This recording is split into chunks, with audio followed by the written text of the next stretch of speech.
Hello guys and welcome to my channel. I want to share with you 10 things that you should buy when you go to Japan. The first one on my list is called Roihi Chuboko. So, kasi pag nagpunta ka sa Japan, mananakit sigurado ang katawan mo. So, this is the best one if you have muscle pain. Alright.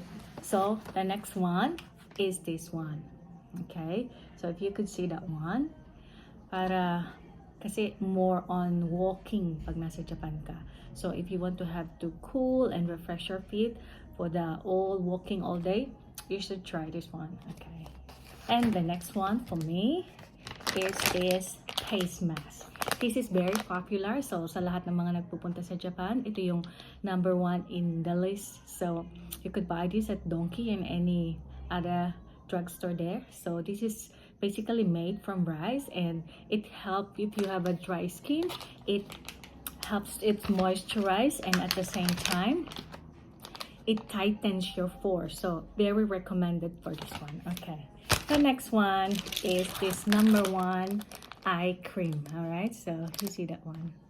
So number 1 eye cream ito. I buy kasi look at my eyes naman, sa sobrang puyat galing sa Japan. So gusto kong i-try kung effective ba siya. And then I will tell you later kung effective ba siya. Alright. The next one is this toothpaste. It's called Nonyo toothpaste. Sabi nila this is a whitening toothpaste. Okay. I haven't tried this one pero I will recommend to you. I will tell you later if nagamit ko na siya. The next one is this very popular mouthwash. So, here is it is a lemon flavor. It's called Okuchi Lemon. Okay, so pagka I try this one it's very effective na lahat ng maiitim na something in your mouth. After you toothbrush, you gargle this one.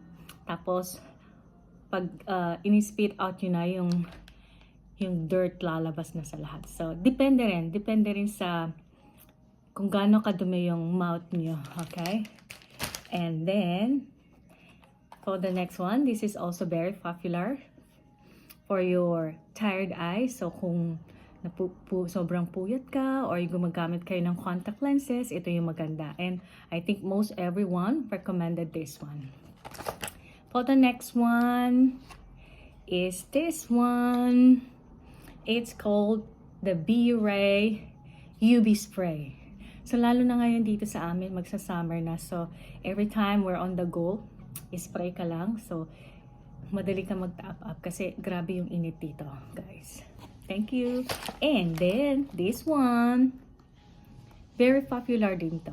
Every time I saw this one in the blog or in the video, they also buy this one. This is a Bam soap.